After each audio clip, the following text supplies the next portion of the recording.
Annie, now coming back to you and talking about the moment that we shared together when we went to Narendra Modi Cricket Stadium back in year 2023, the same land where we defeated Pakistan, but the same land where we also got defeated. Of course, Australia adding to all of our agonies.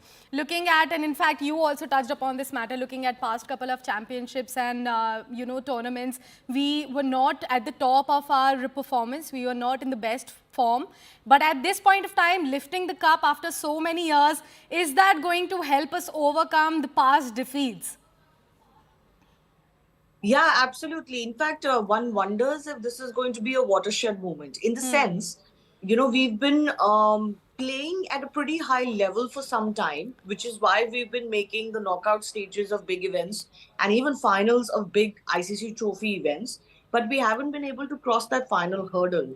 And sometimes you need one breakthrough to kind of unleash yourself, and then it can become easier going forward. So I think this could well turn out to be that moment, even though the coach is going to change, and Rohit is no longer going to be captain in the T20 format. But uh, going forward in each format, the team's mentality could change. Just that pressure sometimes and that bottleneck that you feel sometimes could change. And who knows, India could get to more finals, continue to get to more finals, and actually win more titles. When MS Dhoni started in 2007 out of nowhere, and we had suffered such a bad run in the ODI World Cup that ended many careers. So when MS Dhoni came onto the scene and we won that 2007 World Cup, it kind of unleashed the Indian team under MS Dhoni, and then he went on to win the ODI World Cup in 2011 and the Champions Trophy at that time, the three big titles at that time. Similarly, this T20 win could also unshackle the Indian team. There's no doubt that we've always got great talent as far as the Indian team is concerned. So the T20 team is going to rebuild itself a little bit. They've had obviously some time to rebuild the second rung. So Hardik Pandya as a captain, and then of course there's so many people who can get into this side. So many people who weren't part of the side that actually went to the US and Caribbean. So that can rub off of other team formats as well, is what I mean.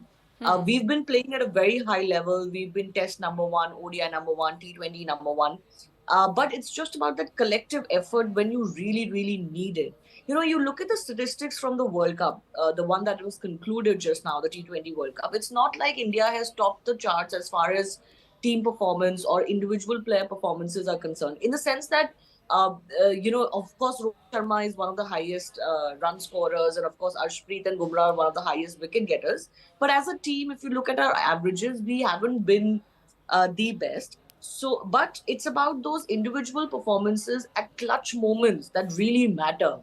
And that is what makes you a champion side. That every time you have needed, somebody has delivered. And this final is a glorious example of that. Literally, everybody came to count and everybody raised their hands. If it was not Sky with the bat, then at least it was Sky with a catch. So that is what makes a champion side, and that is what makes an all-round side. And I think that is what this Indian team has been wanting to achieve, that not to be fixated with individual performances, or let's say a 50 or 100 or a 3 wicket haul or a 5 wicket haul, but just every individual playing their roles. And I think that this team has managed to do very Yeah, if successfully. not individually, of course, Shivani, we managed to do it collectively as a team, of course. And this is something that Prime Minister also touched upon when he called all of them undefeated, because we did not lose out on any of the matches throughout